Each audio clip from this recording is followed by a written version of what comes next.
He's Right. like a Japanese naughty film. All the best bits pixelated. That is how I'm starting the podcast.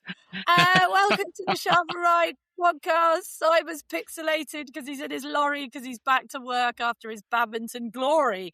Look at that, I'm a poet. What? Did Simon go to badminton?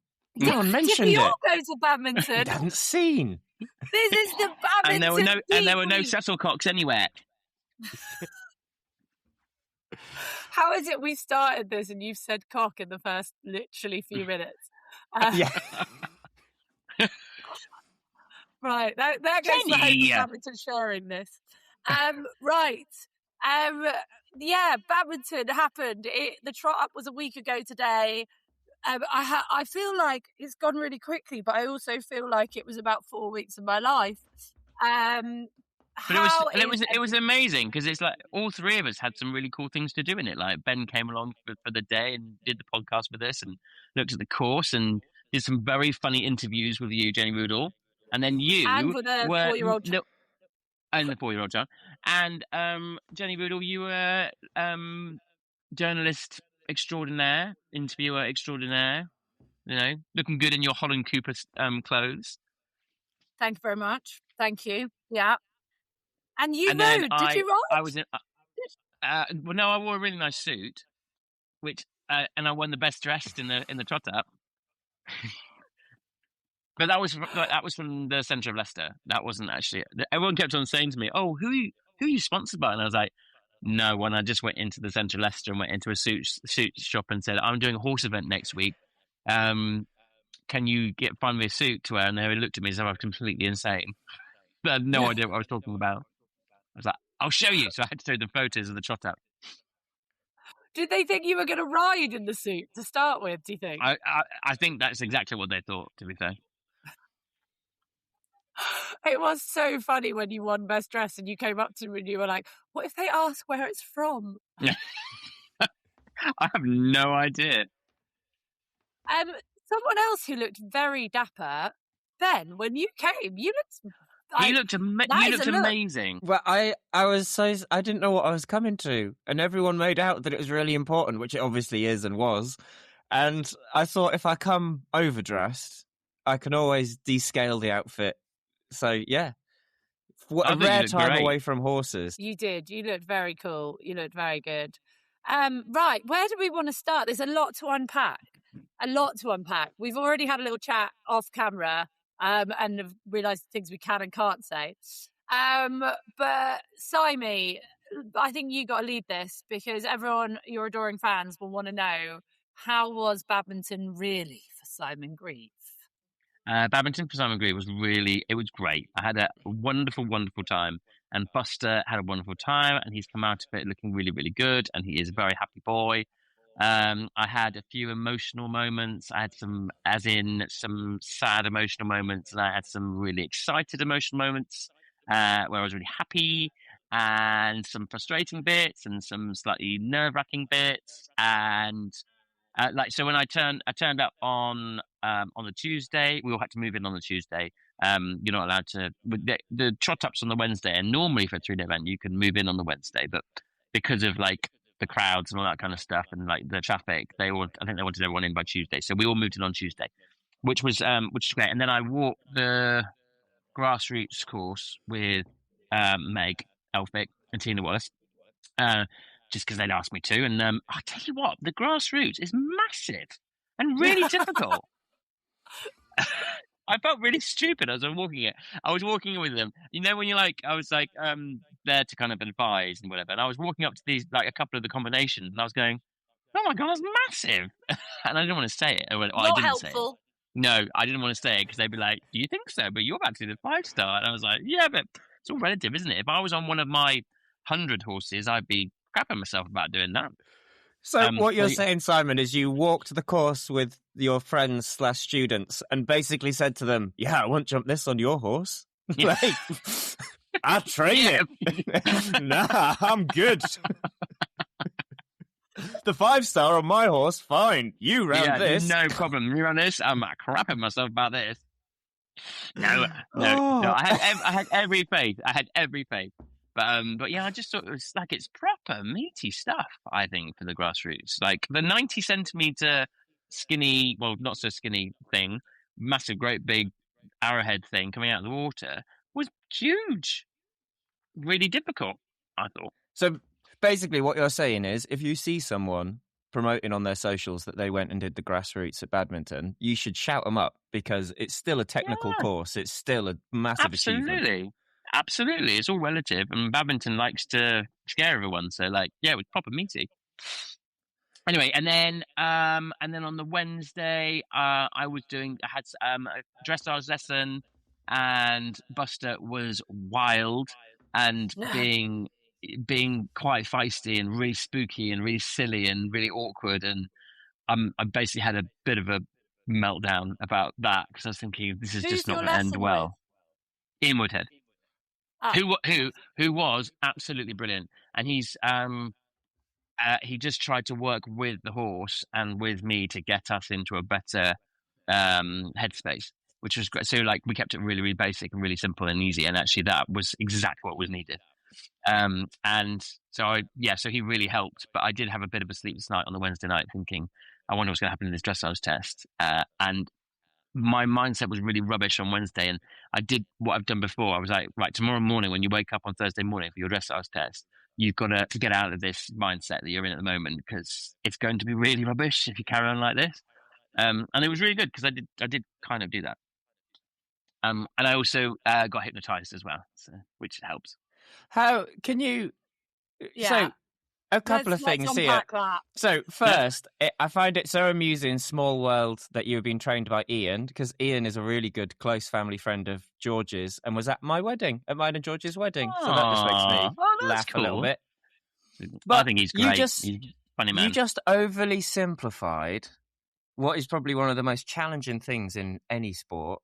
You're like, oh yeah, and then my head was a mess. And it was all really bad. And I went to bed thinking, tomorrow I'm doomed. And then I woke up the next day and I decided to be successful. So I was. Like, what Simon, what does that look like? How does that work? It's so weird, isn't it? It's so, because honestly, the night before I was like, this is just rubbish. Like, I'm going to be leaving the arena because he was really really fresh and really awkward. And I was like, this is just good. But yeah, no, I was, and you know what it's like when you're in the middle of the night and you wake up and you're thinking about stuff, and it always feels at least 50 times worse, if not 95% worse than it actually is in the cold light of day. And I kind of was saying that to myself. I was like, okay, so this is feeling worse than it actually is, isn't it? So like, come on, there was a lot of conversation going on with myself in the middle of the night and just saying, right, when we do eventually get to sleep and you wake up in the morning, let's be in a better place. And I was. Really weird. How did being hypnotized work? Did you have to lie in the sofa in the lorry? So I did it here in the lorry on the Monday, and I just sat and she's like, right, I'm going to put you into a deeper hypnosis now, and I was like, oh, okay, whatever, love. And I sat there, and she started talking real slowly, and she's like, oh, and I can't remember exactly what she said, but it was like, you just imagine, like, get yourself so you're really, really relaxed, and then like I said, I don't know where she went from there. And then I remember a couple of the things that she was saying, I think, but then I kind of felt like I dozed off, and then I woke back up again, and she said that I was in the control room of my mind, and I needed to turn a dial in the cockpit. In the cockpit, exactly. And I needed to turn a dial to, like, I can't remember what it was. It was like positivity or something like that. I can't remember. Anyway, and you need to turn that dial, and I was like, oh, and I didn't like laugh or anything, but I was still taking it seriously, and I still had my eyes closed, and my neck was starting to get a little bit crooked as well, and then I kind of like dozed off again, I think, and then I woke up and I was like, oh, okay, cool, and she was like, that's it, we're done, and I was like, okay, great, and it felt like I'd been kind of like for about 5 minutes, like just listening to her talking, like drifting off, whatever. And I was like, how long did that take? She's like, it was a bit longer than I was expecting. It was 50 minutes. I was like, really? That's mad. So yeah, so I don't know what she did, but yeah. And then she did me a recording that I played to myself on Friday night as I was falling asleep. I need to listen to that back because I don't know what was in that either because I Can you literally tell passed us out. next time you're going to do this? Can you tell us? Because I'd like her to like if we say something like a secret word now, like chicken, will you start going like program something into you for the podcast? Because the girls did say that when I came out of the lorry when it happened on Monday. I came out of the lorry and they were like, "Oh my god, we could hear you making the sounds of a chicken in there. What's going on?" I was like, "Oh, you're really funny." Oh my god, that's So, hilarious. So would yeah. you do it again? What? Get hypnotized? Yeah. 100%. Well, why not? Like, it worked. It's not gonna do any harm, is it? Or well, I suppose it could do. It would have made me laugh so much if you'd just gone down that centre line and started doing the Macarena or something. Like, why is my arms doing this? Anyway, yeah, I don't know. I don't know whether it made any difference or not. Yeah, who knows?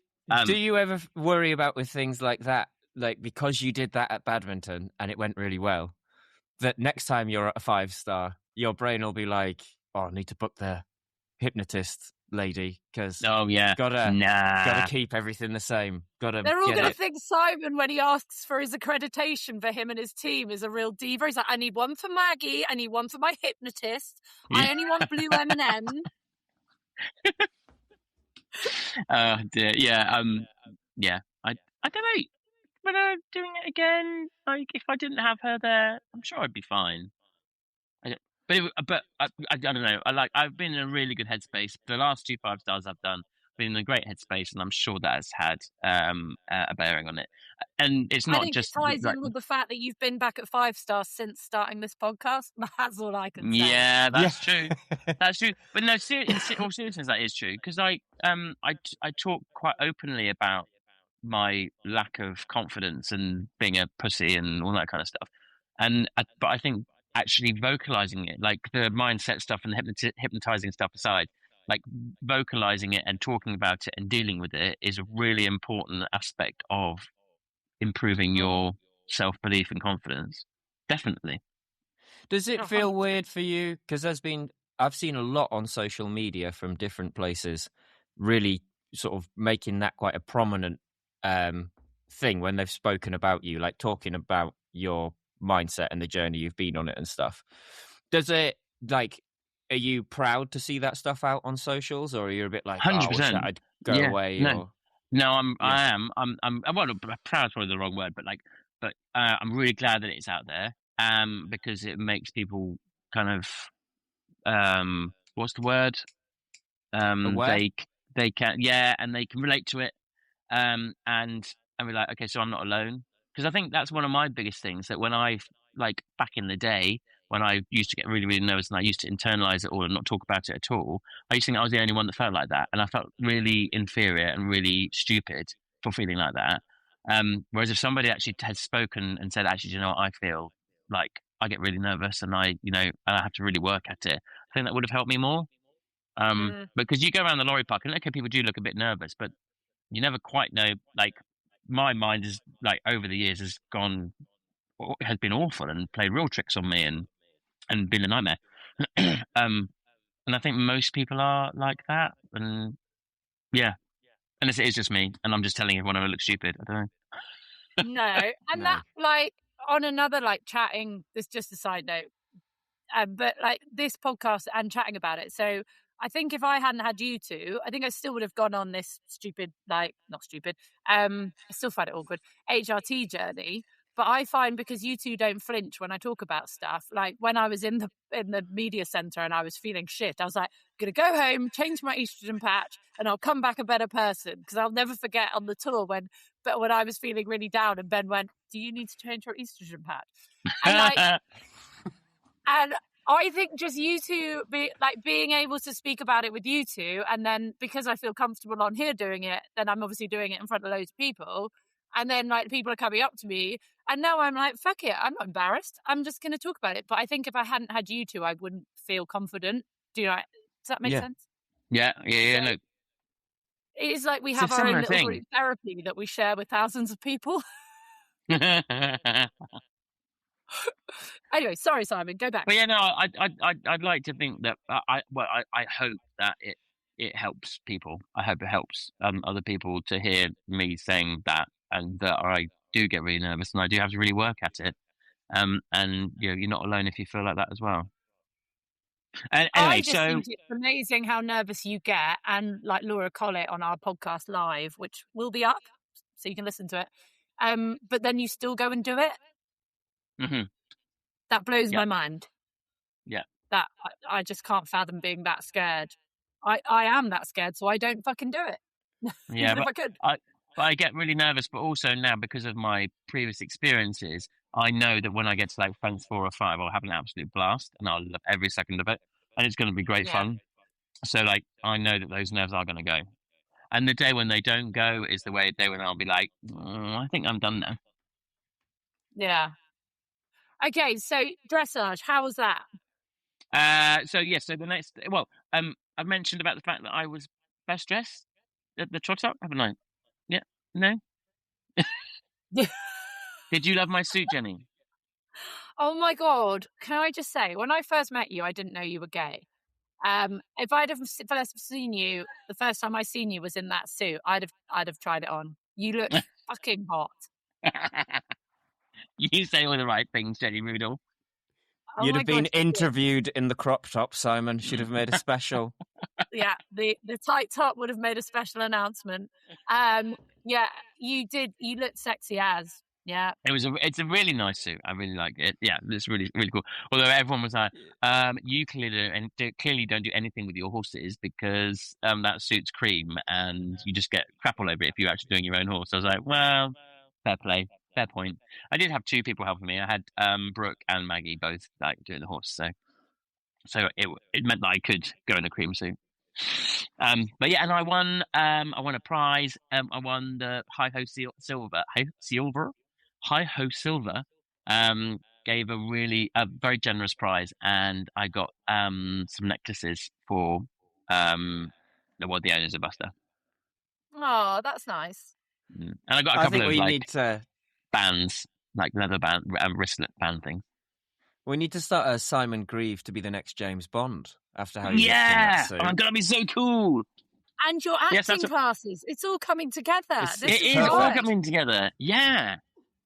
Because I was going to tell you about my acting class. Should I tell you about that later?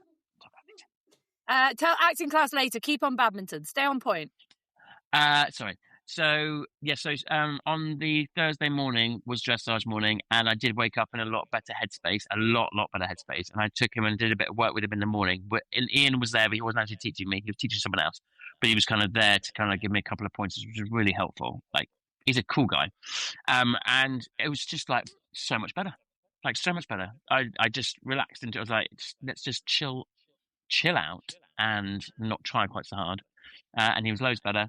And then I went down to warm him up, and he felt really good. And again, Ian kept it really simple and easy and kept us both nice and relaxed. And then I went in.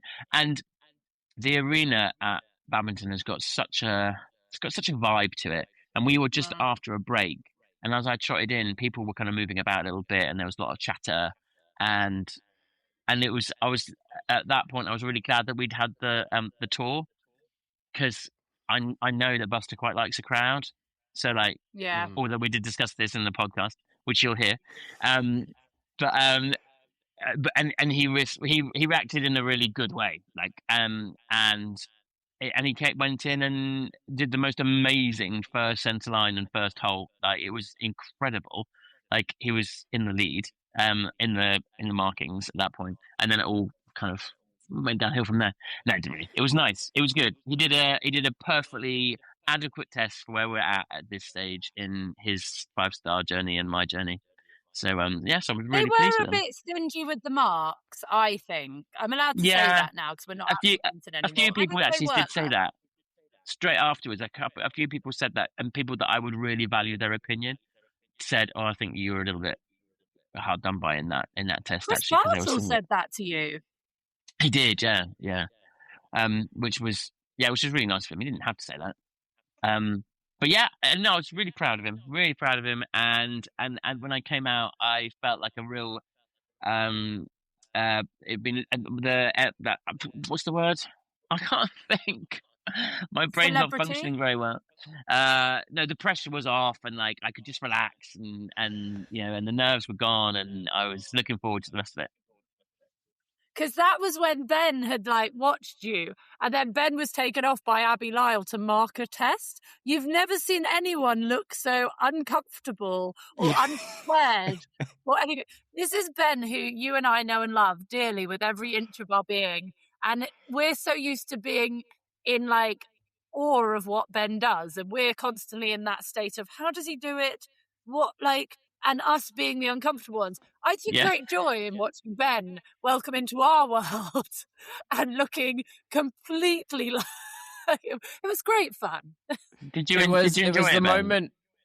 I did enjoy it, but I knew I was bad when I said to Abby as we were going to do it, I was like, "Oh, I'm really going to struggle with this. I don't know anything." She was like, "No, everyone knows enough. Like, you're going to be fine." And then we started doing it on like a few practice horses, and she just looked at me and basically said, "Yeah, you do know nothing, don't you?" Like, okay, crap. Like this is where we're at. But it was fun. I don't know. I felt even worse doing it, having just watched Simon, because then I had to be the person. Obviously, it was just doing it for fun, but then to be like watching someone else's performance and picking it apart and trying to say that was good, that was bad. And I was like, oh, I've just had so much empathy and so much of my heart watching Simon doing it that I feel mean watching these people and being like, oh, that not bad? Did it? No, I got into it pretty quick, if I'm honest. Yeah. Yeah, like 30 seconds later, Abby was like, oh, this horse looks quite nice. I was like, oh, well, its head carriage is a bit, could be a bit different, couldn't it? Oh, look at its outside hind. Evie, who owns Buster, she was watching our test, and she said that she was sat in the riders and the owners kind of viewing area, and there was a couple of ladies sat in front of her that were basically ripping my test apart. We could hear them. I gave a glare, Simon. I glared. But Evie was not impressed. She was not impressed. When your team were videoing you doing your test, and Jenny pointed out people were saying not very nice things, I just then did my best to say exceptionally good things about you and Buster as loud as I could. To be like, I'm going to drown them out on the video. It's all Simon's going to hear is me talking about how fucking amazing he looks. Oh, you're such a babe.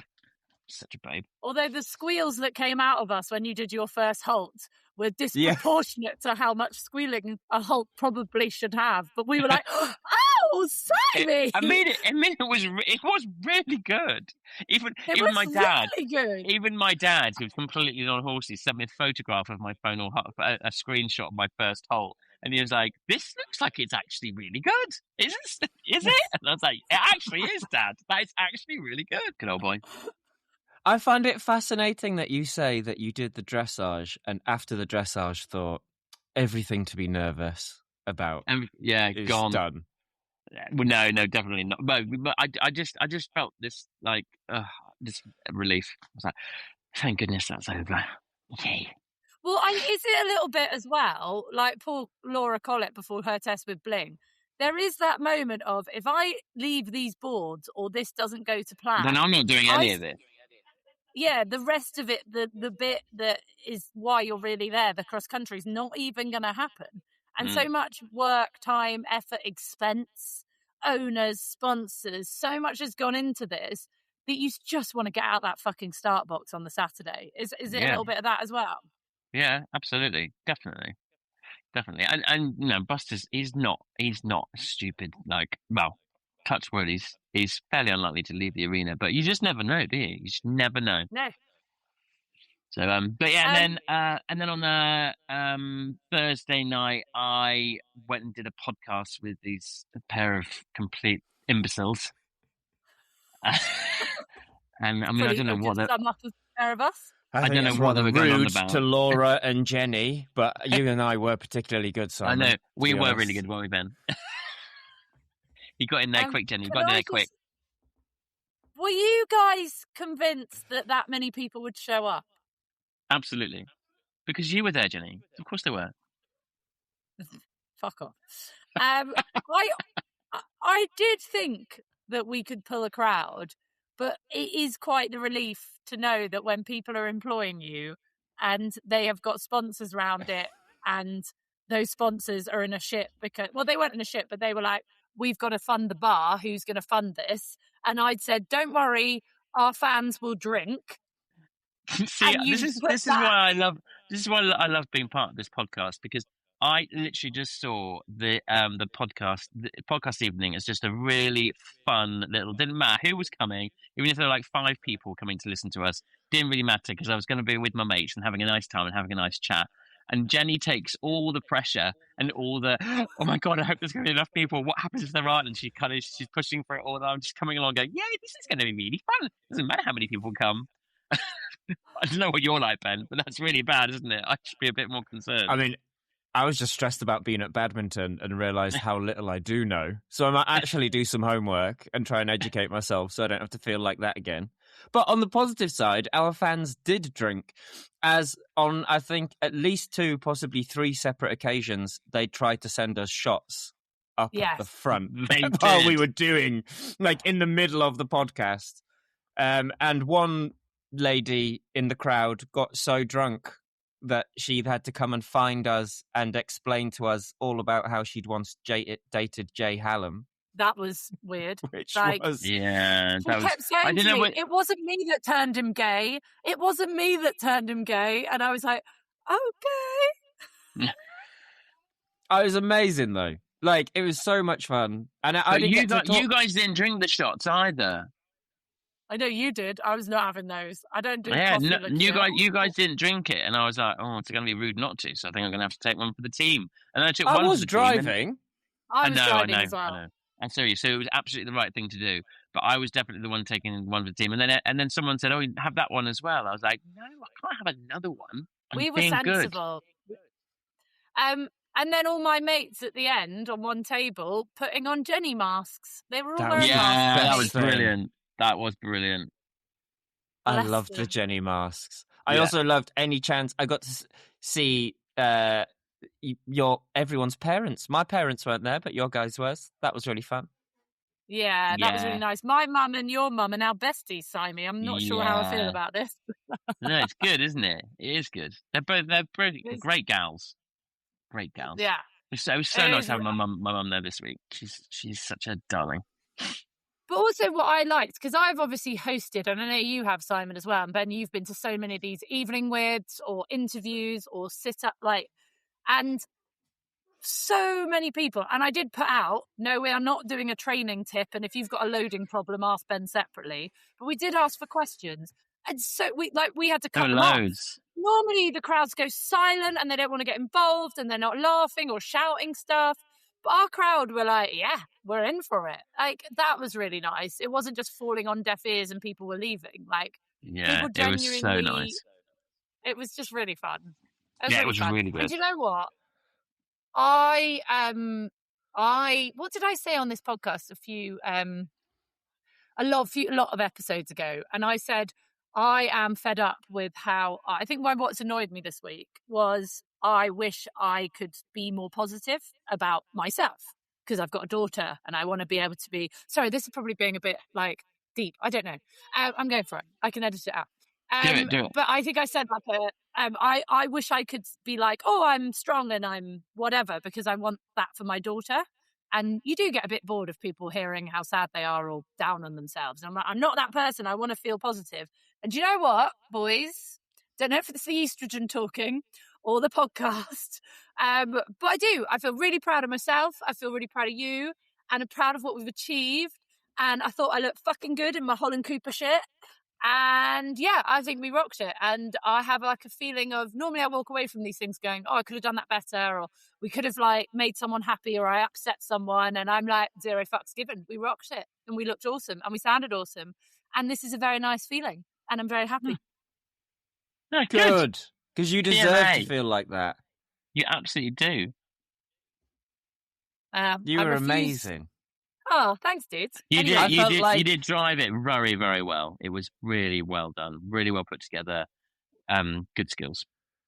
But Jenny, I sent you a message afterwards as well, and just sort of saying it was so amazing because while Simon was off being Simon, being all professional and an athlete, I just kind of hung around Jenny like one of her children and followed her around at work. And it was amazing. Like seeing her get given, we'd go into the media center and they'd be like, you've got to go and do this, this and this. And they would give her a list of uninspired things that they would want.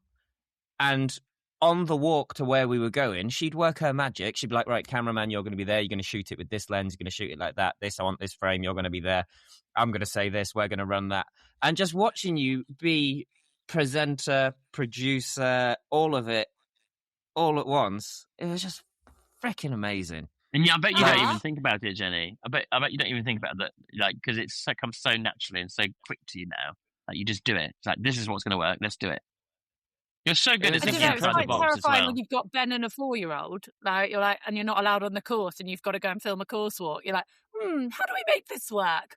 Yeah, it's like, Ben, you're not allowed anywhere that the horses are going to go on the cross country course. As I'm trying to be like, I think me and I've forgotten her name. Mally.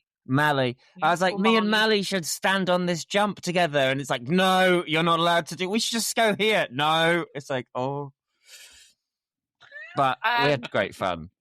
It was. And I loved our little course walk together and invading Sarah Bullamore's space because she's so cool. She's fantastic. Yeah, she's great. Anyone who wants to follow a really cool rider, follow Sarah. And then, honestly, Simon as well, when we were driving, so they let me have the keys to the Ineos, which you're meant to drive around at 3 miles an hour. And we were like, we saw all these people, me and Ben, walking the course. And we were like, that must be Simon's course walk. I was like, get out of the way to Joss, who was helping us. I'm driving. And we hooned it across the grass to catch up with you. Oh, I thought you just happened to be there anyway. You saw us coming and you drove over? Yeah. Oh, we diverted. Yeah. We diverted. I took the keys and floored it.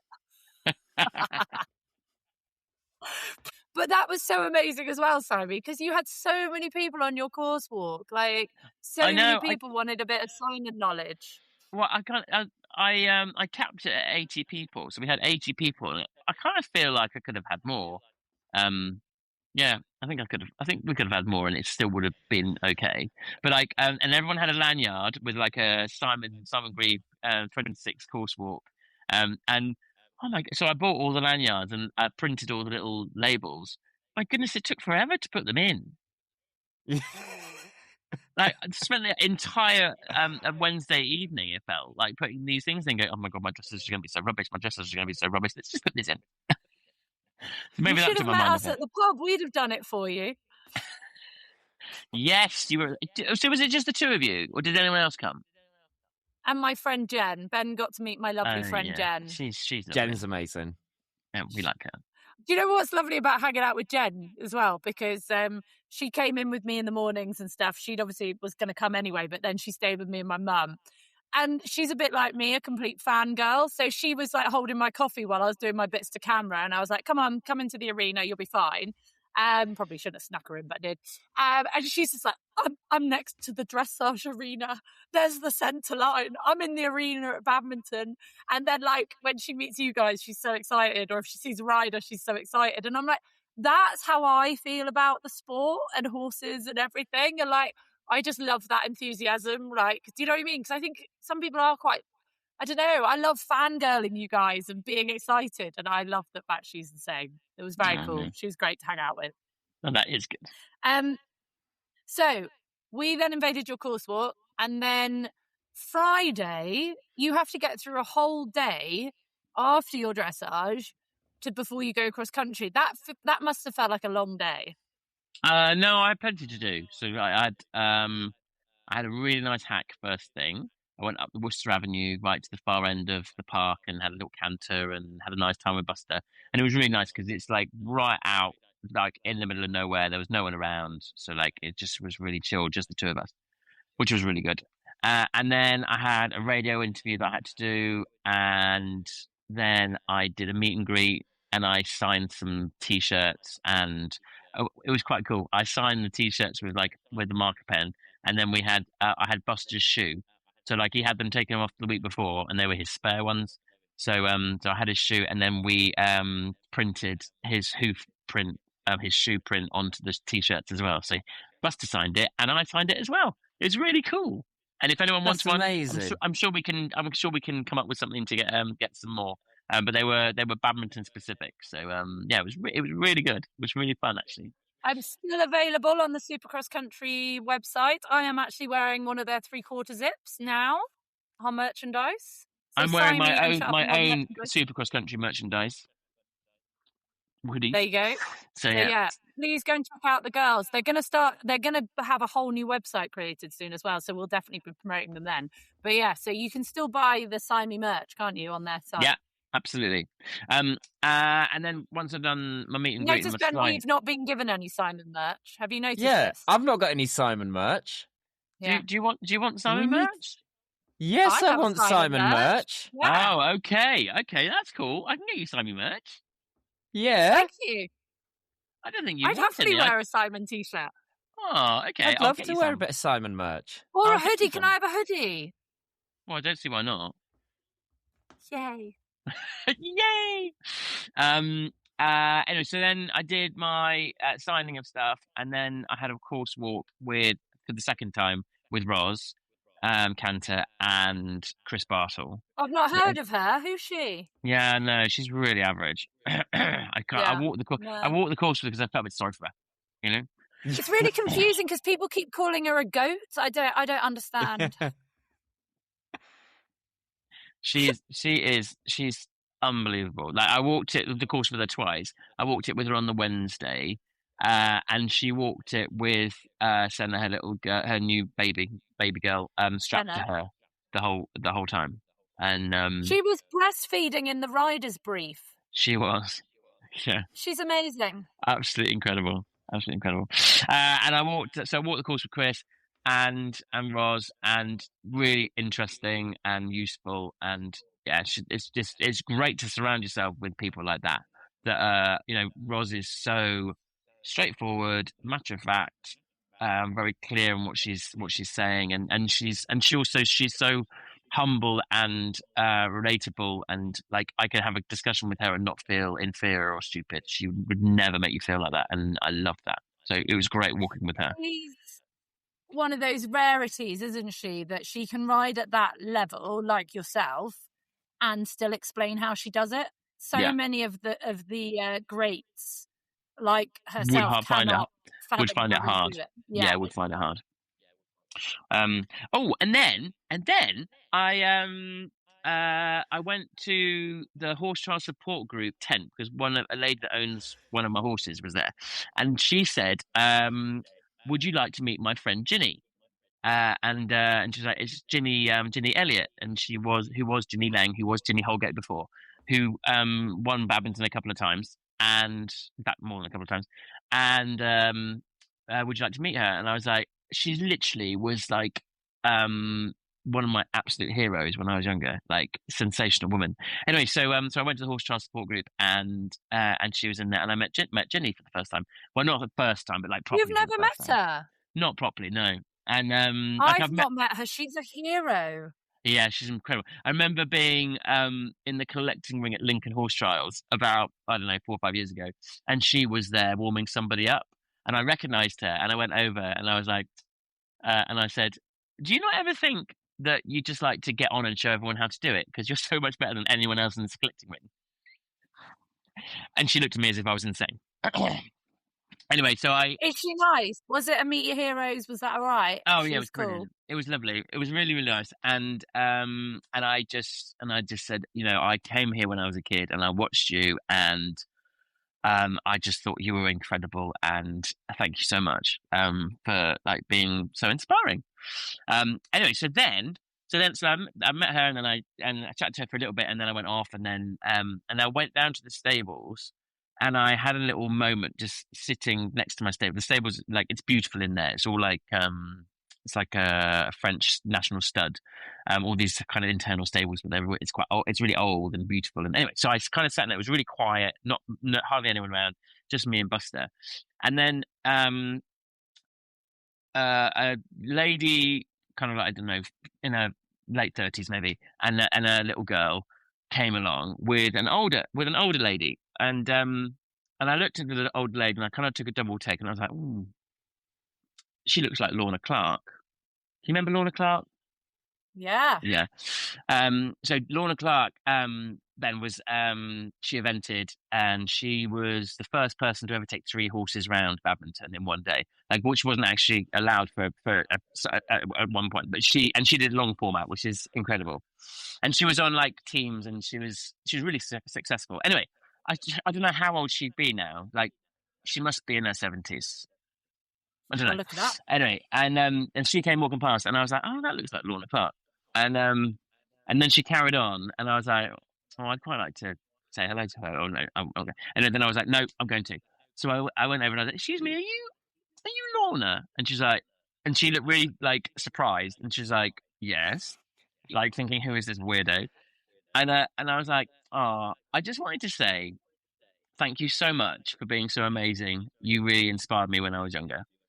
And and she's like, "Oh yeah, whatever." And I was like, "Yeah, no, I remember watching you at the European Championships in 1989 at Burley, and I thought you were absolutely spectacular then. And I remember being so excited to see you here at Badminton in 1992, but you didn't get on the cross country with the first horse because it went lame after steeplechase, and then the other one had a corn, so you couldn't start with that one." And she was like, "How do you know all that kind of stuff?" And I was like, "Because you're amazing." And I nearly made the poor lady cry, I think. But anyway, it was really... So by being brave enough to do something for yourself, you actually made someone else's day. Oh, I hope so. I hope she didn't find it awkward. But it was just really nice to see her, and because it was stupid, really. It was because it was a real, like, I was surprised to see her, but I suppose I suppose it was out of context in that the last time I saw her would have been in the 90s. Anyway, sorry, I'm going off on one, but it was really, I just really enjoyed going down memory lane, and it reminded me why I was so excited to be there. Yes, so cross country morning. I didn't sleep that well. You've gone very echoey for me, though. We might have to log you out and back in again. You've gone, and Ben's deep breathing into the mic. I don't know what's going on. Sorry, I'm just loving it. I'm just loving listening to hear Simon. Surely cross country day starts with, I don't know, coffee with a Valium and a diazepam to get you ready to go around that course. So I woke up at like, I don't know, 5:30, 6, something like that. And I thought, I'm just gonna. So I was thinking about my schedule for the day, and I wanted to walk the course, but I also wanted to take Buster for a little stroll, and I couldn't work out whether to walk the course first and then take Buster for a stroll afterwards. But then I was on at 12, or just after 12, so I didn't actually leave that much time. So I thought I'll ride him first. So I rode him at 6:30. So I kind of got all my tack together. The girls were still in bed, and I kind of like went down and I threw my tack on and basically went out, and there was hardly anyone around. And it was a beautiful day, as you know. It was a beautiful day. Sun was kind of relatively low, and there was no one around. Like, no one was riding. There were very few grooms around. And I went out, and there was nobody out in the park other than the odd person. And I walked out underneath the arch, and then I thought, I'm just going to do a little piece to camera because it's cross country morning, ready for my vlog. And I started talking to my camera, and then I cried. What? And I just I don't know. I was slightly overcome with, like, not badly, just like just like crackled. I was just slightly overcome with the fact that I was really nervous, the fact that I was at this amazing place, the fact that I was just about to take on the biggest cross-country course in the world. Just a little bit overwhelmed by the whole thing. But then I went down and had a canter, and it was really fun, and Buster was on great form, and so, and it just gave me a bit of confidence. And then I went and walked the course on my own, although I did bump into Emma Heisel-Webb and Caroline Powell when I was walking. And I talked to them a little bit about fences, but I don't really like doing that on the last walk. I'd much rather do it on my own, so I can finalise my plan.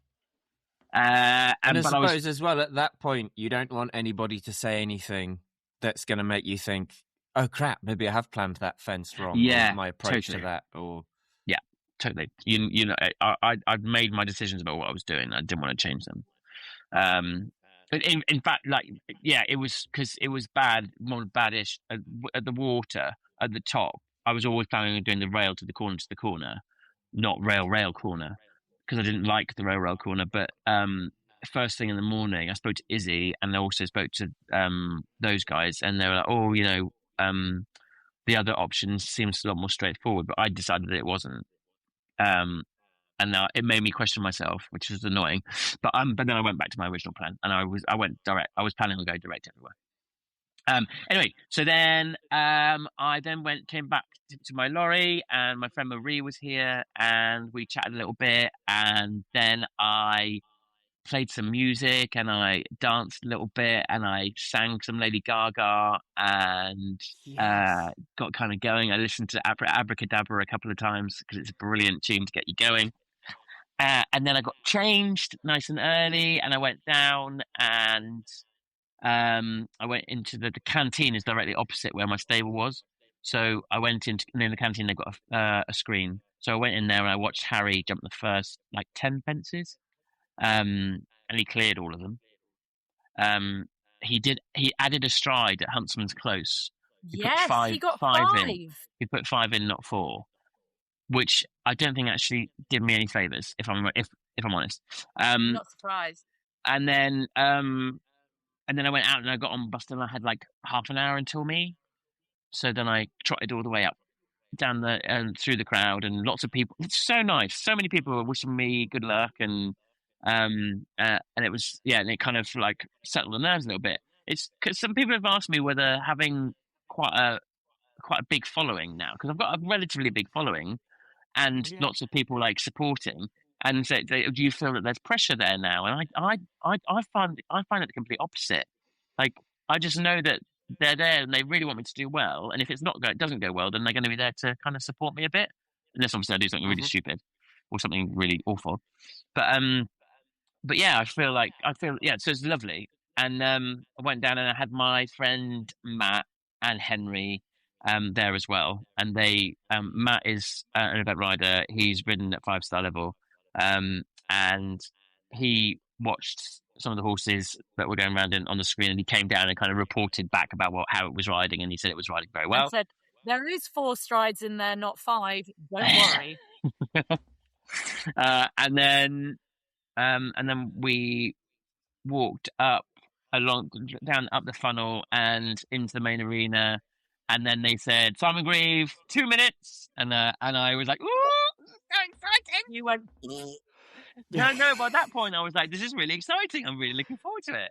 And then they count me down. And as I came out of the start box, there was like, well, to me, it sounded like a massive roar of people cheering. And it was just so lovely. And so nice to like get sent off like that. And I was like, yeah, no, don't miss it the first, because otherwise you'll look really stupid. Yeah. And then I didn't miss it the first, and we jumped it, and then they cheered again, which was really great. But then so we jumped clear, and my horse is absolutely phenomenal. I literally, he's just so wonderful. He was helping me out the entire way. There was one fence at the corner before the Vicarage V, and I came in and I saw my shot, and I was like, right, come on, we're going to travel to that. And then I was like, actually, no, that's not the shot. And I started pulling because we were wrong. And then I basically pulled him into the bottom of it.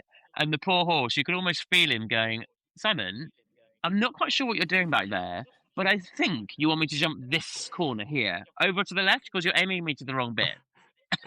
And he literally turned and jumped this corner on his own with me going, oh, thanks. But he had to really stretch. So so then I went along at the Vicarage V because I was like, Simon, you really screwed that up and didn't make his life very easy. So let's go along. And I have to say, at that point, I was with your mother screaming at the screen, go long, go long, go long. I hope it goes long. Yeah, going back to coming into fence two I added. And then, which set a bit of a precedent. So I was a bit more backward at Badminton than I was at Burghley, which slightly frustrates me. But equally, positives are, like, I rode through those angle brushes like an absolute boss. I rode that top water like an absolute boss, and those are the ones that I was The most scared Irish of. bank was amazing. Yeah, really good. Like he jumped that so well. We were really good there. So yeah, like I say, thrilled and so pleased with my horse, and he was just incredible. I just didn't feel like I rode as well as I could have done, and certainly not as well as I did at Burley. But I will improve that. Ready for September when we go back to Burley again. Hopefully, fingers crossed. I think as well, like Burley was we're back, I don't know, whereas you had an expectation a bit more for this. Yeah, as well. I think so. I probably put a bit more pressure on myself, but also and I'm not blaming Harry, obviously, and I shouldn't be blaming anything else. But him putting in the 5 strides in between those 2 bucket things almost made it okay for me to add a stride in there, because Harry never does that, does he? Like he's always on, and again that set a bit of a precedent for the rest that I was going to add a little bit.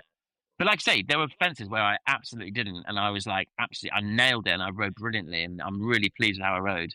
But just, like I said, just not quite as good as I would have liked. So I saw Simon Ben a few hours later when you got changed and you were in your hip hop jeans, as I call them. And he came over and I was like, "Are you right now? Have you stopped being disappointed? Can you sit and realise how good you are?" And I think it's something like, if 3 years ago I'd said to you, "You've just gone clear around badminton," what would you have said? And Simon burst into tears. So we're having this hug right next to the collecting ring. There's lots of people watching. And we're having a hug and he's crying and I'm trying not to cry because I've got makeup on, don't want to ruin it.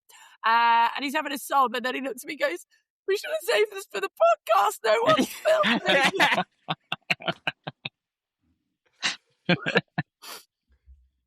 You did have a right old style, didn't you? Yeah, you wouldn't. Well, because I think I said that. I think I said that myself, didn't I? I think I said, if you told me 3 years ago that I would be jumping a clear round badminton, I wouldn't have believed you. And as I said that, I was like, it did kind of hit. I was like, Jesus Christ, this is so fucking cool. Like, this is so cool. Like, to be here and to be privileged enough to ride such a spectacularly wonderful horse and have such a blast and be doing something that I just love doing, and something that I've, seeing Lorna Clark, seeing Ginny Lang, like I always wanted to do what they were doing, and to be there doing it, it's just such an honor, So, me saying, "Oh no, I didn't ride as well as I wanted." Well, you know what, mate, you jumped a clear round, and you're bloody lucky to be there at all. So shut the fuck up. Sorry, I'm swearing a lot on this podcast. Sorry, Mum. So you can swear all you want. You just did badminton. Like, I know. Even when we started this podcast, if I'd have said to you in a year and a half, you're going to be going around badminton and we'll be by the lake celebrating you. Yeah, no, absolutely. I wouldn't even have thought it. Never have believed it. No, absolutely not. And it is insane. Like, it really is insane. Like, especially after, like, my baptism of fire of knowing not really anything and then getting to be so involved and see it all and up close with the fences and stuff. I mean, those fences they're absolutely huge. I mean, those 3 brushes on the angle, I mean, I literally can't see over the top of them. They are absolutely enormous. And like the log pile fence, did you see that after the Huntsman's Close? Before you jump. That was one of the ones we walked with Sarah then. Yeah, it's maximum height, that was the maximum fence. Width. Yeah, that was the fence where you showed me at Jenny and I was like, I just can't. And that's where I was like, how does a horse know not to jump this like an Irish bank? How does it know not to jump onto that? Because there's enough room for a horse. Like, in no other scenario would you see anything that big and think, yeah, I could jump. I mean, it's just, and these horses are they're just spectacular. They're just spectacular. And and Buster, absolutely. I mean, I'm sure there are people that will disagree with me, but he seems to absolutely love it. Like, he's looking for the next fence. And he, like I say, with that corner, I was like, he was like, "I think you want me to jump this, don't you?" So off he went to jump it. Like, he really wants to help. He wants to do it. And that's just such an honor to have that, to be riding a horse like that. It's just brilliant. It's just brilliant. I loved it. I loved it. It's great. And then obviously, I think I was more, before we move on, I just have to say, I think I was more scared about you doing the cross country than you were. If I'm honest, Simon. Do you think? I was teaching a clinic and been like, I need updates. Someone tell me. Come on, keep an eye on this. Like, I need to know. I need to know he's fine. Like, it's so strange. Like, you talking about, like, you know, obviously you're wanting to win and place and do all of that incredible stuff. But on top of it, for me, after seeing the fences especially, I was like, I just need to know him and Buster have got home. Like, that's just all I want. And anything else is a cherry on top. I think you're incredible. I am blown away by like both of you, you and Buster. Like, thank you. And seeing, like, on dressage day, when I was there to watch you, the difference in you was just phenomenal. Because you're always Simon as he rides in, though. Yeah. Like, even afterwards, like, there's this, like, face. Like, not even joking, like, that blue steel, like that. just like, oh, this is, do you know, this is game face. And it felt like, yeah, my tiny part, I was there, like, privileged to be that close to you when you were in that Well, zone. it was lovely to have you there. It was really nice to have you there. You're a superhero. Like, you really don't. Yeah. No, don't play it down. He's got a cape tucked in. Yeah. Because I think that's the bit everyone forgets. Like, it's not even how you place amongst the people that were there. It's that every person there is the tip of the spear. They're the 0.1%. And like, that is just... And the amount that it's taken to get there, which is another reason why, you know, being too self-critical is just not, isn't okay, is it? You know, it's such an amazing thing to have achieved, and to get there with a horse is unbelievable. Most people, if they jumped one cross-country fence the size of any of those, that would be the story they lived out on for the rest of their life. that one time, do you remember that one time when we were out and I jumped that? Like, me and that horse, that would be their dinner party story for the rest of their life. Yeah. And you've just gone and done it. Whereas my husband's dinner party story is the time he shat himself wearing a kilt. Hey, at least it can hit the floor from a kilt if he's wearing it traditional. I said, did he have pants on? No. No. Did you wear your Brave pants? No, I didn't. I wore pants that I've worn before. I'll have to wear them. I might wear them tomorrow. I'm doing an event tomorrow. Maybe I'll wear them at that one. But I have to make sure that. Shout out to Miranda, who gave us all presents at the pub pod. This lovely lady. Bless her. You should wear them superhero style on the outside. Yes, that's a good idea. And then maybe I'll wear those at Burley. Yeah, they're really cool. They could become your lucky pants. They can become my lucky pants. So that is the one thing about Roz, Mrs. Cantor, that she does make it look so effortless, not to take anything away from any other rider and horse combination, but they skipped round it. Obviously she's having whatever she can feel or do. And I know Walter is exceptional, and she keeps going on about how exceptional Walter is, but she is exceptional as well. But they do make it look like child's play, don't they? Like, it's just incredible. Yeah, so easy. The training is absolutely phenomenal. She leaves no stone unturned, and she's so kind of, her mindset is so good. She's steely. She's super brave. She says she's not, but she is. And you know, she says, I find it really difficult riding fast. Well, apparently not. Yeah. She's just she's incredible. She's incredible. What was the optimal time? 11 and a half minutes.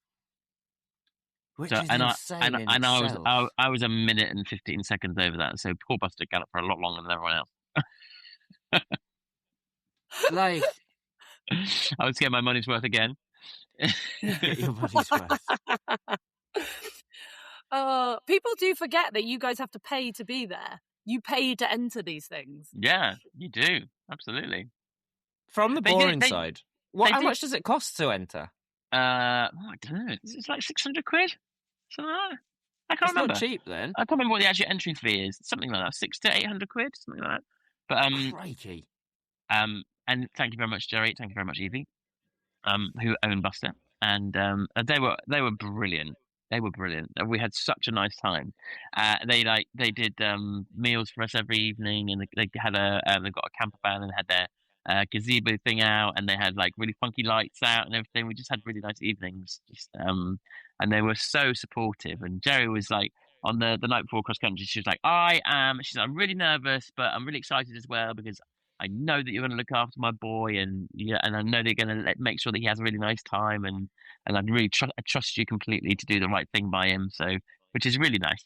That must be nice because So they nice. do know that whatever happens, you will do right by that horse in that I will moment. try my damnedest to do the right thing by him.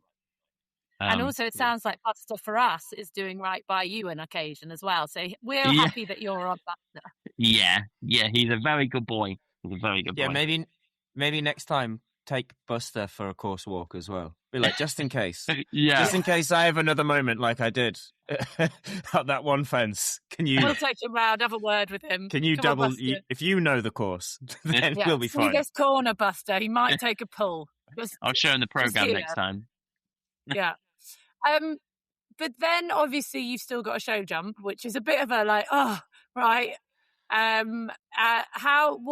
Take us through from cross country to show jump. on the Saturday, so after he's been cross country, I really like a 3-day event the horse to have plenty of time on his own. So like, as in be left in his stable just to come down a few notches, because it's obviously a really big deal. And then maybe go out for some grass and just really chill. And then we'll chop them up and see what they look like a bit later on in the day. And he looked really good. So I was really pleased with how he looked. And then lots of normal people go out and get absolutely hammered and have a crazy wild party. I went to bed quite early. And then on the Sunday Getting old morning, a bit now, Simon. Come on, we're all getting on a bit. I know. And then the next morning, I took him out, kind of trotted him up, and he looked really good again. So I was pleased, but I definitely had. I was saying to Jenny, a bit of PTSD, I think, because 10 years ago I was at Badminton with a horse called Corner Crew, and he was sore on the Sunday morning, and I presented him for the trot up, and he didn't trot up very well the first time, so he got sent to the holding box. And then I decided to withdraw him from the holding box because he was sore, and it was so upsetting because obviously, as you know, there's so much goes into getting the horses to that level, and you're worried that you've hurt your horse, and it was just And I remember sitting around the back of the house on a wall that we all walked past, going back to the lorry park actually this time, and I remember sitting on that wall and bawling my eyes out before the trot up because I knew he wasn't right. And then when they said autograph has been accepted, I was like, I had a little moment. So yeah, it was really, what's the best way of describing it? Relief, I suppose, is the right word, but there was more emotion to it than that.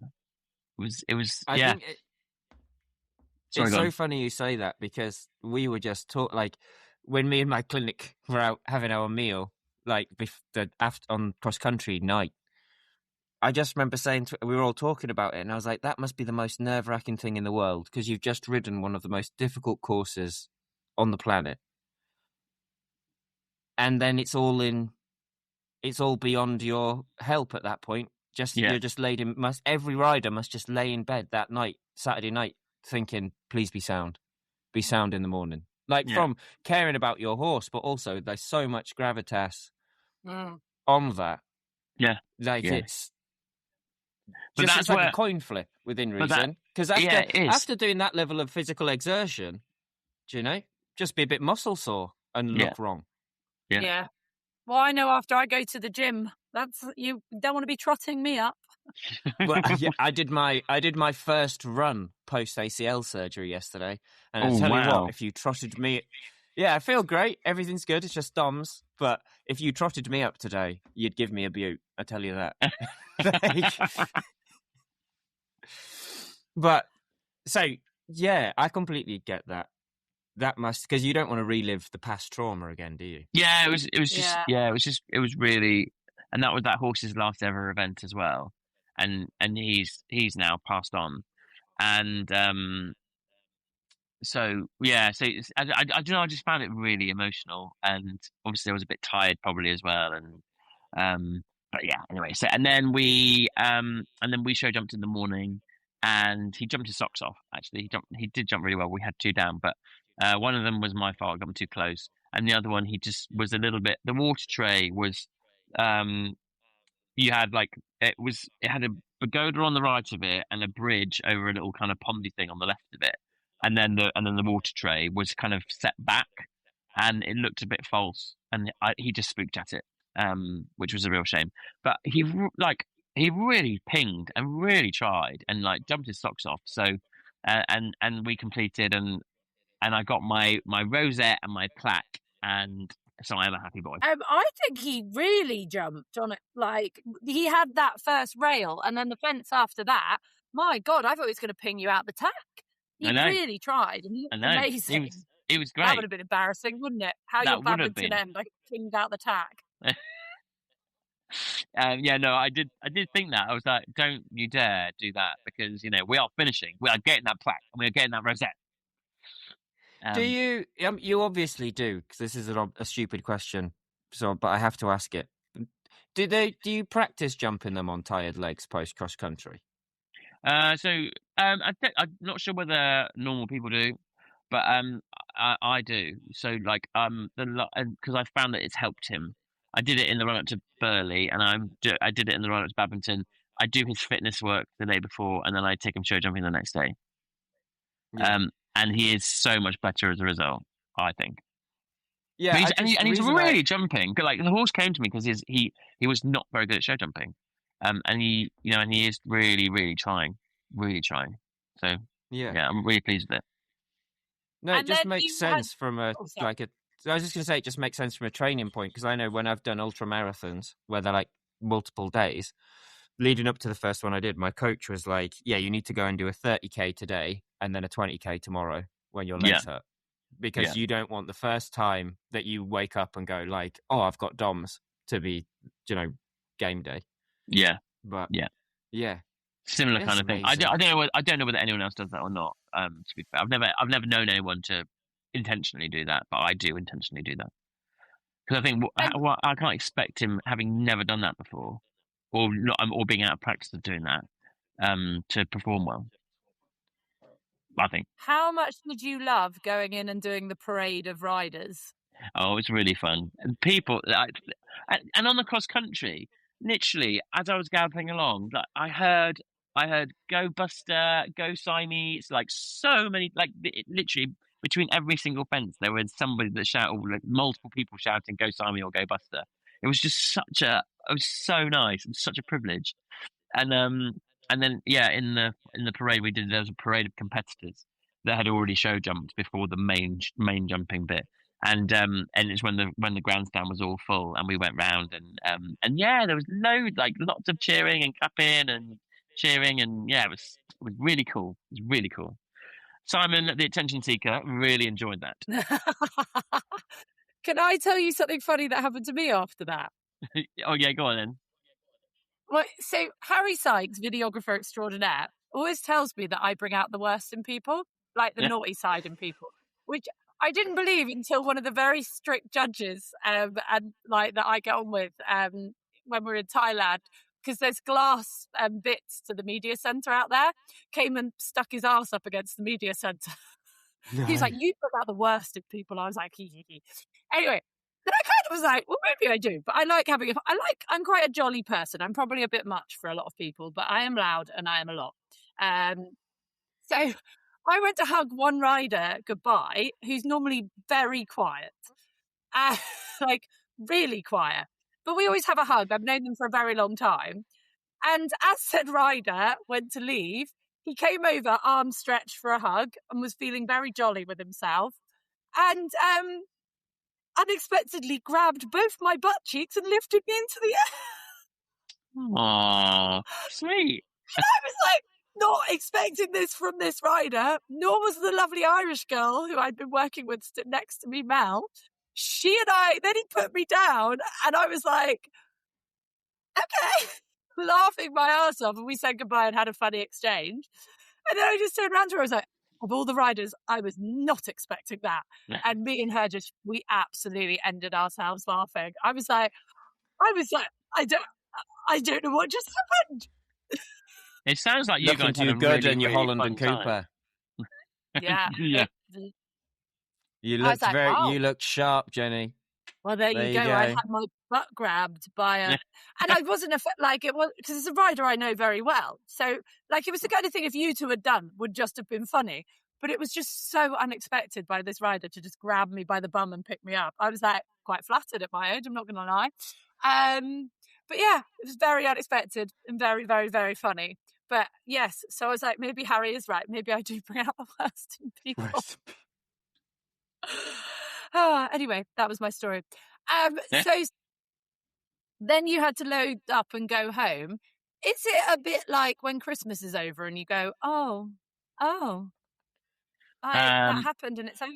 Yeah, it did go very quickly, but I find it always the same with 3-day events. I do find the next few days not that easy, just because you focused so much of your energy and your thought process and everything has been with the ultimate goal of doing this big event, and then the next day it's like, oh, well, you're not aiming at anything now, so now you just need to kind of, and all you can do is think about what you didn't do right and what you're going to try and improve for next time, and sometimes that can be a bit deflating.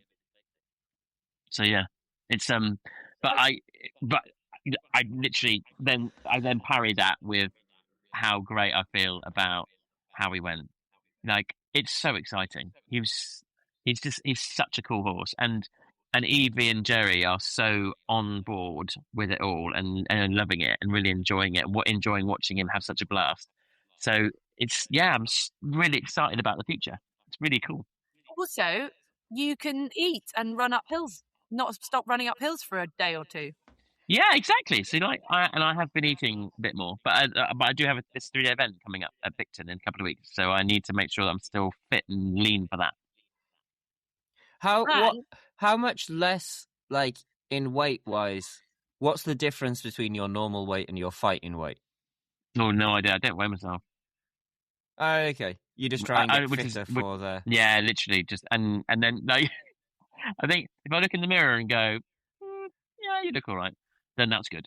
It's when I look in the mirror and go, oh, you fat little what's it? Yeah. The love handles. Oh God. Watch his YouTube channel and see how tight his jobbers are. Yeah. I've been in a sauna with Simon. I've seen how tight his abs are. Like. They are not. Wow. And you went to your acting class on Monday night. Like, what the hell? Like, what? You went to his acting class on Monday night. We made him do a podcast Monday morning at 7 a.m. Yeah. That's coming out soon, guys, with Caleb Deegan. Oh my God, he was a great guest. Yeah, you're going to love it. You're all going to love it. Yeah, no, so I did the podcast at 7 on Monday morning, and then I went and did my acting class on Monday evening, 6 till 9. And we're producing a show. We're going to be doing a show in a few weeks' time, and we all had to do our talent. And some people had written their own monologues, which was really good. They were really talented. Simon turned up with a horse. My talent is horse riding. One of them said that. He said, I thought you were going to turn up with a horse. And I was like, no, I'm going to sing. So I sang. And to be fair, I've not sung. I was a choir boy at school, but I haven't sung properly for a long time, other than either in my car on my own or in the shower. So it was a good, and they all seemed quite like it. So yeah, it was good. I sang I Dreamed a Dream. Ben's laughing. You can't throw that on him like that. That's I bloody awful. can. Give people what they want. Oh I was thinking God, about it's it. going to be rubbish now. And this. Okay. Are you sure you want to hear this? Yeah. Okay. I dreamed a dream in time gone by, when hope was high and life worth living. I dreamed that love would never die, and pray that God would be forgiving. Ooh, I'm a bit nervous. When I was young Yeah. and unafraid, and dreams were made and used and wasted. Okay, that's enough. I've gone very red. That's amazing. It's not amazing, but it's fun. It's fun, and I really enjoy it. So, and so I sang it once. So good. You're lower than I expected. I get really. Well, it's There's another bit where it's where you go because it's a female song, isn't it? But Yeah. when she goes, now the tigers come at night, and with their voices soft as thunder, and then you say, as they tear your hopes apart, and it's really low then, and that was I got really low then. I sounded like a bloody foghorn. yeah, but only because it spikes really high afterwards. Yeah, Yeah, that was so good. My mum's favourite story about my dad is when they were a young farmer's do, and he got on stage to sing and decided to sing Lady in Red, and started. Oh wow! And started far too high, Yeah. and gave himself no ceiling with which to grow, and was pelted with vegetables because there was a hamper of fruit and veg to be given away as part of a raffle, and my mother, upon seeing how badly he was singing, decided to encourage the rest of the crowd to throw vegetables at Mr. A while he was on stage. So you've got to give yourself room to grow. You definitely do. Oh, I think it's so good. Simey's so talented. He can do So everything, talented. can't he? I had a talent. You've got many talents. Swearing. Yes, you have got a cannot lot be of talents, Jenny. Right, gentlemen. We did something on the live tour, on the live at the lake, Badminton, where we got you guys to write down who you thought was going to be in the top 3, but we also got members of the audience. And if anyone got it right, we were going to send them some merchandise. So I think we should do yours, Laura Collett's and Siamese first. And then we'll do the people who were listening. So basically we put it in sealed. Who wants to go first? Benji. I can tell you mine. Oh, wait, I'm going to open it. This is great for podcast visuals. Oh, God, what did I Ben wrote write? down nearly all the eventers I know, which was Ross, Laura, and Simon. Oh, my God. I love you. Oh, so you wrote Ross Cantor. No, you didn't. You wrote Roz. Laura Collett and Simon Grieve. Sadly, Obviously, Aww. that was, I wrote them third, number one. Like, obviously, Simon was going to win. Of course. Like, all right. I just should have gone a bit faster. So, well, you got the first one right, at least. Okay, Simon wrote Roz Cantor, unsurprisingly, Bubby Upton, and Harry Mead.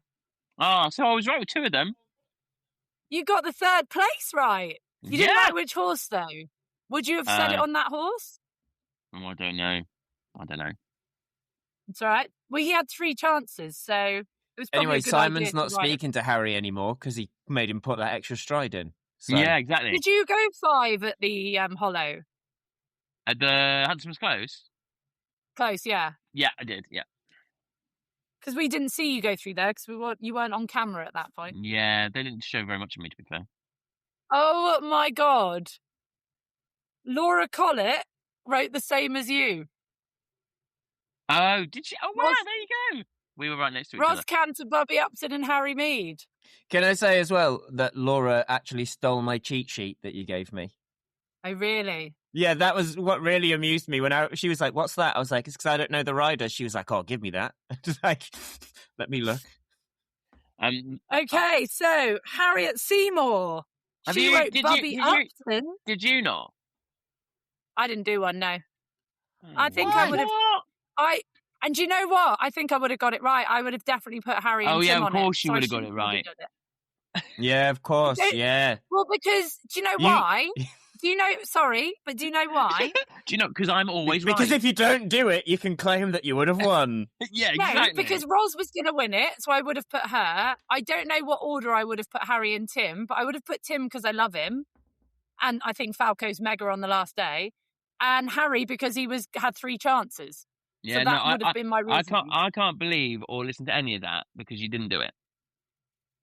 I'm in charge. Fuck off. If I hadn't written it down, I've been saying exactly because actually, to be honest with you, I was thinking I think I might have written Tim, but I obviously didn't. Right, Harriet Seymour. I was right, and I win as long as there's no follow-up questions. All right. Right. Remember, guys, if you were there and you thought about doing it but didn't, but you would have got it right if you did, then you can win some merchandise as well. My game, my rules. Just DM Jenny. Harriet Seymour put Bubby Upton. A lot of people think Bubby Upton was going to be in the top 3. Roz Cantor second, and then Laura Collett third. So she does not win any merchandise. I didn't get a mention. Damn it! I put you on my list. I know. No, I meant just that one.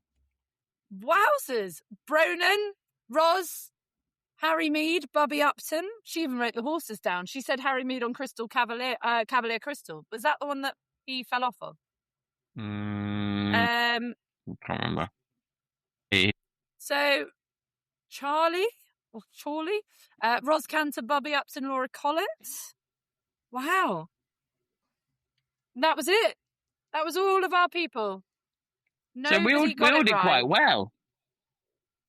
Everyone got Harry, but nobody got. So I'm just checking there weren't any more. Nobody did as well as Jenny with her. Yeah, with mental 100% win. I could have cheated because you two didn't pay enough attention to know if I'd done one. Yeah, you could have said you had and read it out, and we'd have believed you. So who got closest? Do you think we should send something to someone who got closest? Yeah. I would do if someone had written the right horse for Harry, but nobody did. Only I'm going to send Simon some because you got Harry Mead in at least the right place, and Laura did. Laura got it closest. So you're going to send Simon some merch? Simon his own merchandise. That's what I'm going to do. Oh, yeah, I won! Whoop, whoop. Yeah, you would have thought there would be another rider mentioned from the top ones after the dressage. I'm surprised Tim didn't get a mention, to be fair. Yeah, I would have thought Tim would have got a mention. But no. And no one put your name down, Simon, apart from Ben. Apart from Benji. Yay! Because she's a ledge. Thanks for the support. I was manifesting. Were you? Yeah. You were manifesting him going really fast. Yeah. Yeah. He's got such a big following now. He could have got on that cross-country course. They cheered. Buster bolted. First place. Yeah, exactly. Happy days. I'm just very proud of you, Simon. I think you were amazing. I think you are amazing.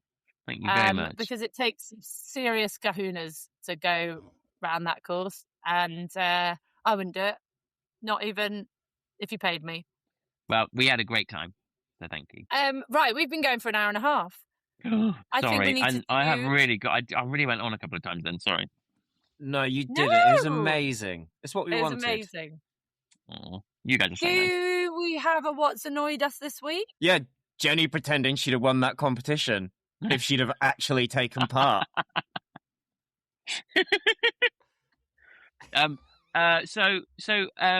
What's annoyed me this week is that Jenny, one of my Bezzy mates in the whole world, was at Badminton all week as a interviewer, and we never had an interview. I wanted to be able to chat to you, but we never did it. It just never happened, did it? Yeah, sorry.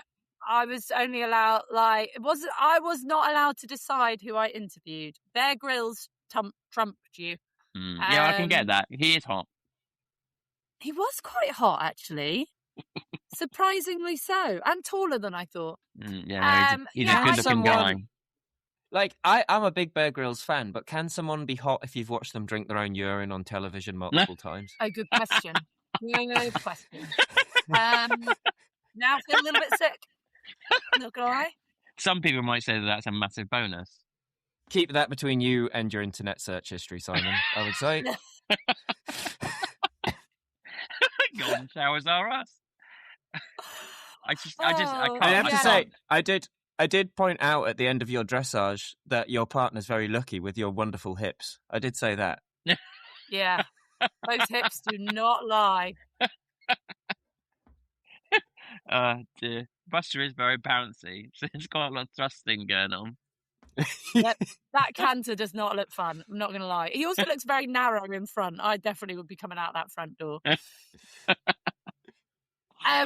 No, sorry. I don't get to decide who I talk to. Yeah. Also, do you know how many people I love our audience because they are funny, but badminton must be very bloody confused because I did a fun bit where I went out and met dogs and we did a video on it. I saw that. That looked really cool. It was really cool, but there was a corgi in it. And so many people have written under the badminton's post, Jenny's talking to a corgi, lol. Why is Jenny talking to that corgi? If you know, you know. And so many people are giving me shit because I talked to this corgi. And badminton must be like, what? What's going on? Why is Jenny not allowed to speak to corgis? I thought you'd moved on. I thought you'd forgiven corgis and now wanted to, oversee a beagle genocide. Well, I had until this corgi tried to take my bloody fingers off and I was back. Fucking corgi. Also, what they didn't show was that little cute puppy at the beginning tried to bite my face. I was like, give that back quickly. Oh, I kind of saw that and I thought that you hid it quite well. Because it looked like, isn't that cute? But actually you were thinking, God, Jesus, my eye out. When you see on camera, 2 seconds later, it properly tried to savage me. It did that thing where it stares at you, tries to eyeball you, and then snaps at your face. I was like, "Yeah, that's you can have that back." Yeah. Is that what annoyed you this week? Getting savaged by a puppy? That might be what annoyed me actually. Puppies trying to snap at me. What annoyed me? Just some people are just a bit miserable, aren't they? We were filming with the little Mally kid, whose mum was actually really lovely, and the kid was very cute, wasn't she, Ben? She was actually very sweet. She was great. And what I found annoying was we were obviously filming. There was a microphone in her hand and a fuck-off huge camera right next to her, and she was with Adam Short, Tom McEwen's groom, and we were trying to do something. This woman comes over and she goes, "Hi, Mally." It doesn't ask permission to talk to the child. Like, I wouldn't like some random talking to my kids. Comes up to the kid, bends over and goes, "Hi, Melly, I follow you on Instagram. You're so cute." And we were like, I'm really, really sorry. We're in the middle of filming. But Mally will be around later. And the mum was even like, "Yeah, we're filming. You're all right to just hold off talking to her for a second." This woman got in such a shit with us. Like, grumbled, like, moaned, and then stormed off with her daughter. I was like, is that not a bit weird? That a bit odd? With filming. Surely if you're a fan of an influencer, catching one in the wild, actually filming at a big event is an exciting thing to witness. Yeah. Anyway, there's lots of different ways to be annoyed about that. But I do think then that's why I do think putting yourself out as an influencer, especially in the riding sphere, I mean, fair play to you, because I do think people feel a bit of ownership on you. I don't know how to say that properly. Is that right? I feel like they're like, well, we follow you, everything you do, every aspect of your life, some of them. So therefore, if I want to talk to you, I bloody can. I feel like it felt a bit like that. Do you know what I mean? Yeah, and that's not good, especially for with a kid that age. No. And then there's that argument, well, if you put yourself on social media, you've got to be open to it. But I do think social media or whatever it is, you've become a celebrity or whatever. Yes, you are putting yourself in the limelight. So I think you should be very tolerant and open for photographs and all of that. But you shouldn't be open to people being rude to you. No, that is not acceptable. No. Must not be rude. So that annoyed me. Ben, what's annoyed you? I'm going to link on to your first one a little bit, because I've seen this quite a lot on social media at the moment.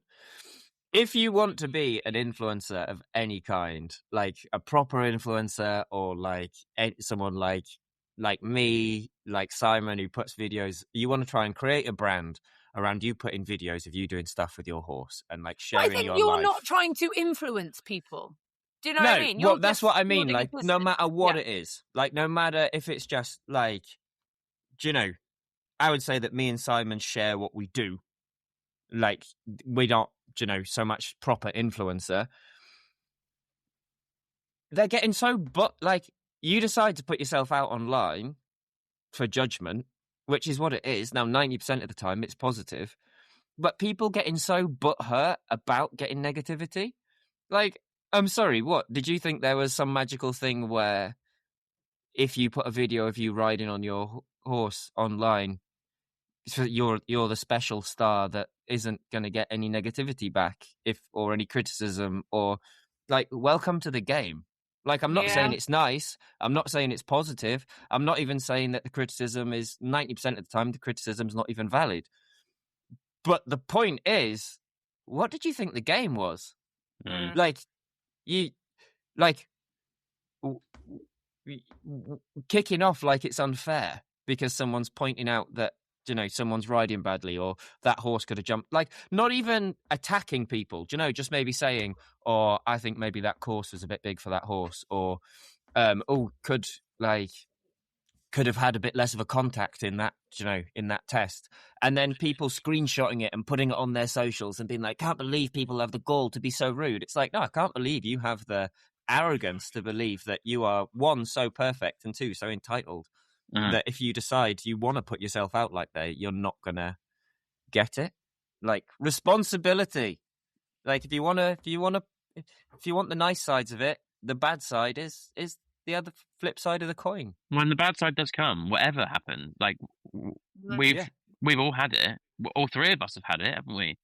And negativity somewhere along the line, and people not being very nice, or not agreeing with what you're doing, or, you know, you've just got to kind of, like, as deal nasty with as it is, we're not in the playground anymore. There's no teacher to go to.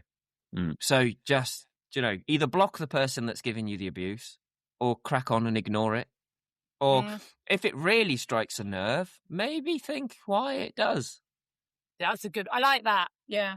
Like, because I know the bits that get me when people might say something about my riding when I post bits of me riding, and if I get like uppity with it, it's because I know I've got such a massive amount of room for growth, and so you feel vulnerable, and that's why you're upset. Yeah. But sorry, Simon, what were you going to say? No, well, similar, to be honest. Similar.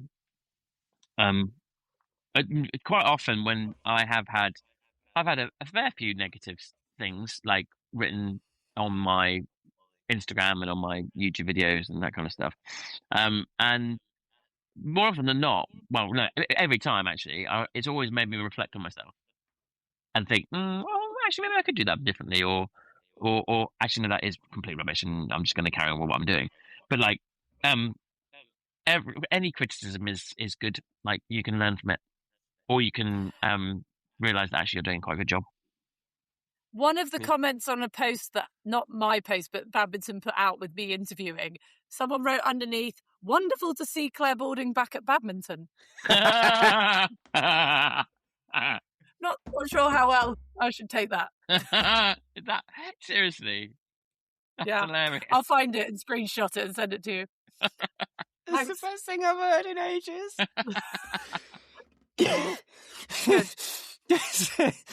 Thank you. Yeah. Ben can't breathe. Can you not find that quite so funny? It is very good.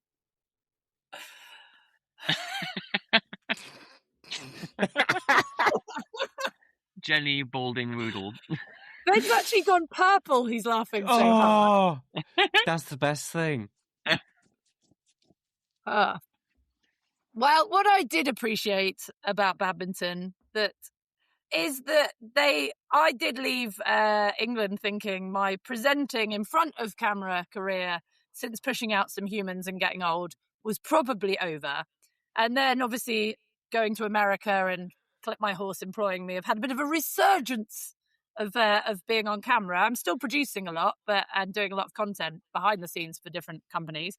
But Badminton employing someone over 40 who to do their content and be on TV for them gave me a bit of hope that maybe I'm not going to hang up me New Holland Cooper boots. Yay! Whoop, whoop. So thank you very much, Badminton, for having me. And let's just hope I haven't fucked it up and not too many people think that I'm Clare Balding and they have me back. Yeah. Oh, right, boys. I love you.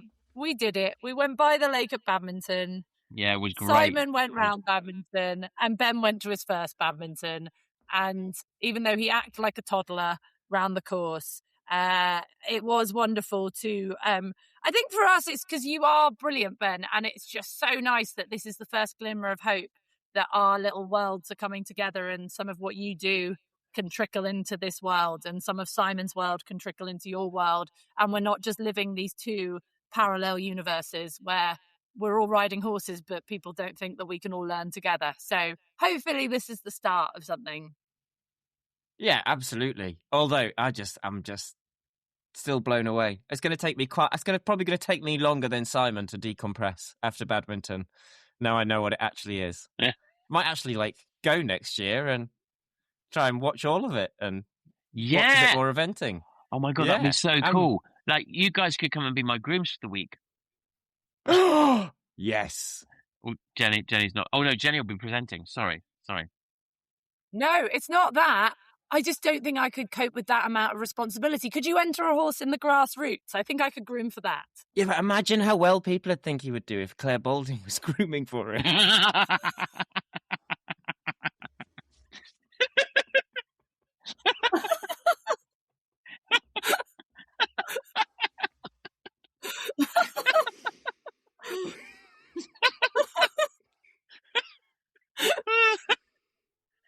Oh, Benjamin!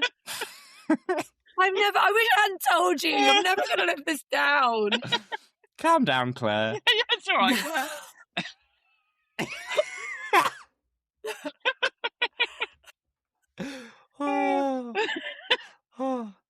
Oh. It's all right, Boulders. You can edit this out. If you start calling me Boulders, we're going to have an issue.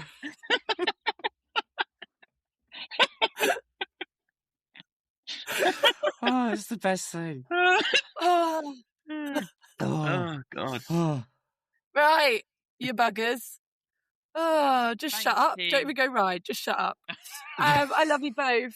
This is definitely where we should finish. This is Boulders signing off. Off to the Olympics or something. I don't know. All right. I love you. Simon, well done. I'm Thank so you. glad. Love Give you guys Buster a big too. hug from me. Ben, quite frankly, can just fuck off. Yeah, I love you too. But yeah, and Simon, please pass our love on to Buster. I will. And make sure he knows how loved he He's is. just out here. I will go and do that right now.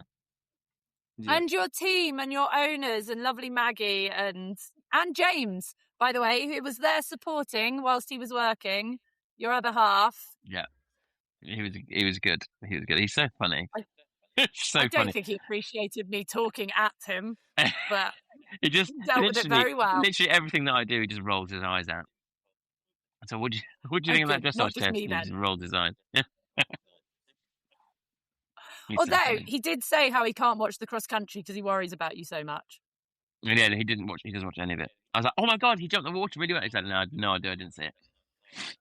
I wasn't watching. He did. He was too scared. And I watched it with your lovely mother, which was a very big privilege because she's so wonderful. I like your mum. She is seriously cool lady. Love you I don't know how guys. Clare Balding does it. All right. All that's left to say is peace Shut out. up and ride. Shut